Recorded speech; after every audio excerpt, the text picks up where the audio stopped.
Hey guys, welcome to another movie review. Today I'm going to be talking about the latest Marvel sequel, Ant-Man and the Wasp. This film is a sequel to the first Ant-Man film from 2015, and in a way, for those who've seen Avengers Infinity War, it kind of ties into what exactly happened to Ant-Man between, you know, Captain America 3, Ant-Man, and now Infinity War. So it kind of ties into all three of those movies in a way that's kind of clever in a way, too. So in this movie, Ant-Man and the Wasp, you guys, it takes place roughly after Captain America 3, but very, very close to the events of Avengers Infinity War. So it's kind of right in the middle of there somewhere. And Scott Lang is under house arrest. He can't leave the home. Hank Pym and Evangeline Lilly's character, Hope Van Dyne, I think her name is, whoever plays the Wasp. Basically, they're out of touch.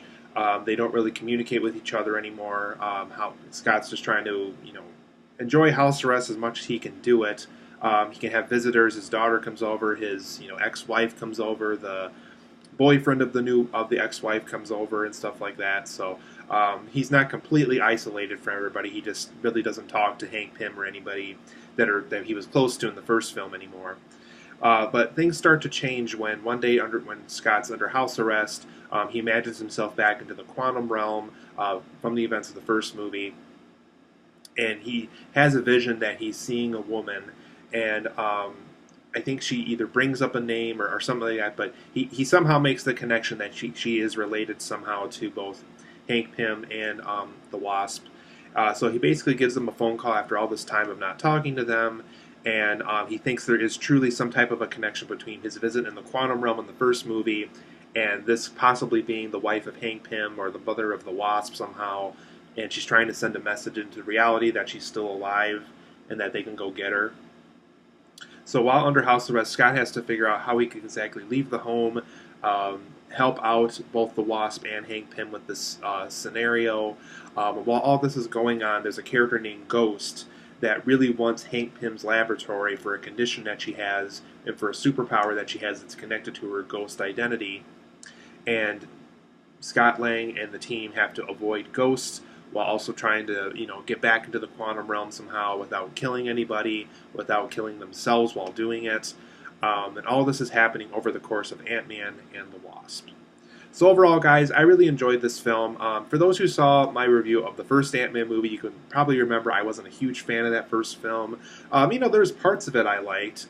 I definitely thought the overall Ant-Man character was more enjoyable in Captain America Civil War. That was kind of the Marvel film where I really could accept Ant-Man more. I accepted him more into the roster of Marvel characters, more so than I did with the first Ant-Man movie. I just thought the first Ant-Man film wasn't very funny to me personally. I thought the action in the first film was just really, really hokey, and I really didn't believe any of it. I thought the Corey Stoll villain really wasn't that great in that movie. So there was a ton of things kind of going against this movie as I was going into it. I was wondering, how are they going to handle the villains? Is the humor going to be better this time? Or are they going to reference Captain America Civil War quite a bit, which they did? Are they going to tie that into this?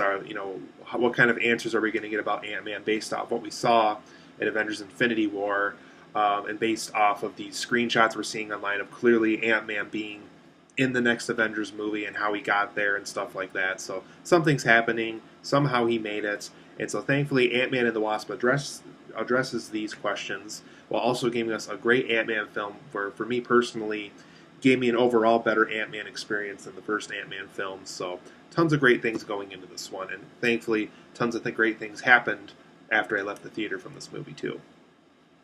So for my positives and negatives of this movie, overall I do feel like this Ant-Man film does improve upon the first film in many ways. It's a better story. I care about the characters more. I actually kind of care about the villain in this, and I'm going to go over her a little bit without spoiling anything.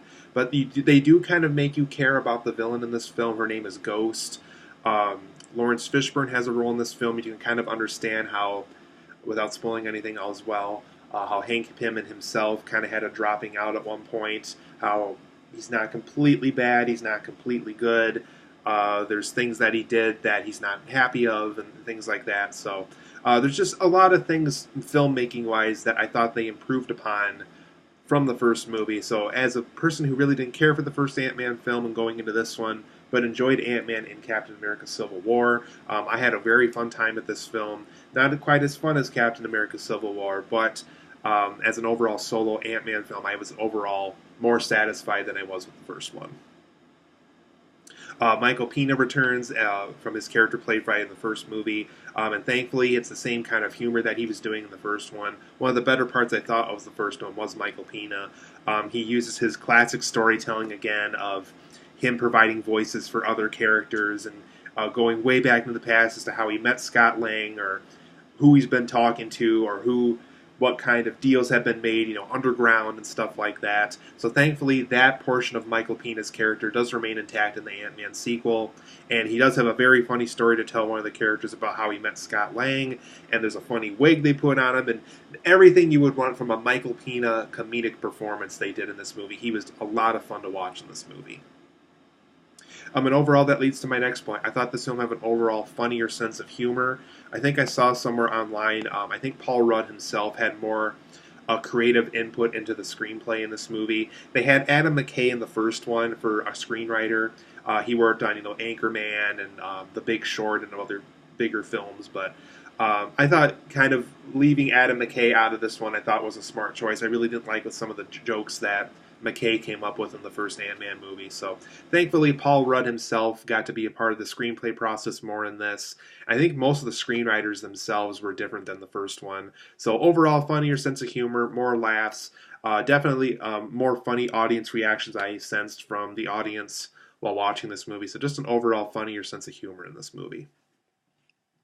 Tons of Captain America 3 elements are in this movie. They go back to how Scott Lang got the suit overall in Captain America Civil War, what he's been doing with the suit since the events of that movie, kind of how going big for the first time for him with his Ant-Man suit definitely hurt him a lot, takes a lot out of him whenever he does that, and they definitely explore that a lot in this movie whenever Scott Lang either does it by accident or does it on purpose.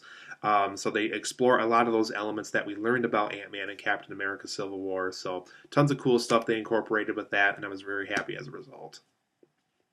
And going back to my point from earlier, I think this film does have an overall better villain than the Corey Stoll villain in the first film. This character's name is Ghost. She has a condition that doesn't really, like, her cells are still intact with her body, but they're not still intact. They're always trying to repair themselves. So as a result, she's kind of a ghost to everybody. She can go through walls, go through doors, do things that kind of Ant-Man and Wasp can do. Her senses are improved in other areas, kind of like Daredevil. So overall, I just thought it was a more interesting villain. You can kind of understand why she's doing the stuff she does. She kind of needs Scott Lang and Hank Pym's laboratory to kind of improve her condition. She's willing to do really bad things to get that resolution. So I just really cared about this villain, really wanted to help her condition while also making sure Scott Lang and everybody stayed alive and accomplished their missions as well. So I just cared about the villain. That's really not something I can say a lot about in Marvel films, is I care about the villain and I kind of wanted them to meet their mission as well. It's not like their mission was like, oh, I want to hurt a bunch of people or, oh, I want to take over the world or anything like that. There was actually a motivation that you can understand behind the villain in this movie. I thought that was kind of a cool thing they did in this. Overall, I really liked Laurence Fishburne's role in this movie and Michelle Pfeiffer's role in this movie. Really can't explain too much about them outside of the fact that Laurence Fishburne's character is a former colleague of Hank Pym, and they kind of had a falling out a while ago. So that's kind of why they haven't been staying in touch. And when they do get in touch again, there's still kind of that roughness around the edges between the two of them that really doesn't really connect that well with each other. And with Michelle Pfeiffer's character, she's kind of a big reason why these characters want to go back into the quantum realm and why they want to explore it some more. So that's really all I can say about her without spoiling anything too. So just really enjoyed their performances overall in this movie. Scott Lang's daughter, the actress who played her in the first one, does return in this one, or at least they found a convincing enough actress that looks like the young girl from the first one. I just really enjoyed the stuff they did between Scott Lang and the daughter in this movie. She helped him in house arrest. They kind of made their own little ant maze, and she definitely is intrigued about what Ant-Man can do now that she knows that her dad is Ant-Man. She kind of wants to be his sidekick, but knows that the Wasp is kind of the more eligible sidekick for what Scott needs. I just had a lot of fun with this character. It was a more I enjoyed her supporting role more in this than I did in the first one. The first film, she was more so a plot device. This time around, I really did kind of encourage this character to kind of help Scott Lang, because whenever she's helping him, it's a lot of fun. Randall Park from television. I really don't know a lot of other things he's been in, but I know he's been in a lot of television shows. He plays Scott Lang's house arrest agent in this movie, kind of his house arrest officer. And I really enjoyed a lot of the stuff he did. I thought some of the a lot of the jokes he was given was really funny. How he's not that great with kids, and how Scott Lang pokes fun at that. And whenever he shows up at the house, the daughter tells him that he barfed all over the place, and he kind of doesn't want to go up there because he's worried there's going to be too much barf that he can't handle and all that kind of stuff. So I just had a lot of fun with this character. I thought Randall Park did a very funny job in this movie. For my negatives of this movie, though, I thought the Walton Goggins character felt too much like a plot point. I enjoyed the Ghost character so much, I really didn't feel the need for his character to be in this. Or they can keep the villain around that Walton Goggins plays, but connect him more with Ghost, connect him more with Laurence Fishburne somehow. The way they handled him, he just felt like, oh, you want this thing and I want this money and I'm going to follow you until I get it. And it's just like, this could have been saved for another movie. It feels kind of like a waste to use Walton Goggins and, such an iconic actor to play such a small character like this. So I didn't so much hate his performance. I just felt it felt too much like a plot point that belonged to a better and more different movie than what Ant-Man and the Wasp was. So really didn't care for the direction they took with him. I also felt like days were off in this movie.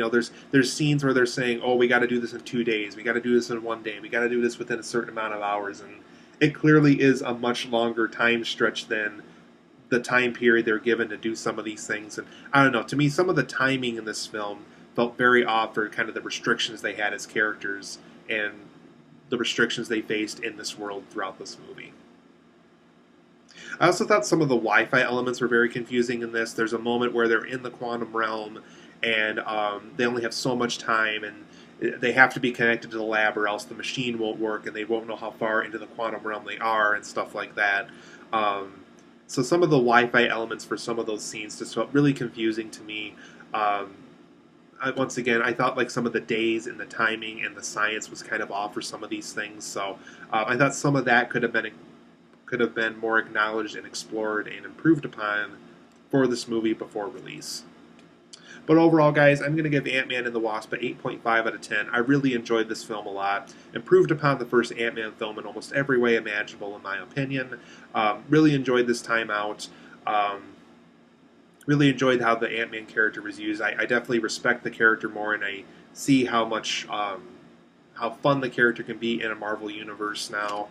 Especially since he's been in this film and Captain America Civil War, and really kind of proved himself in the Marvel Universe and everything like that. So 8.5 out of 10 for me. Really enjoyed this film, and I think you guys will enjoy it a lot too.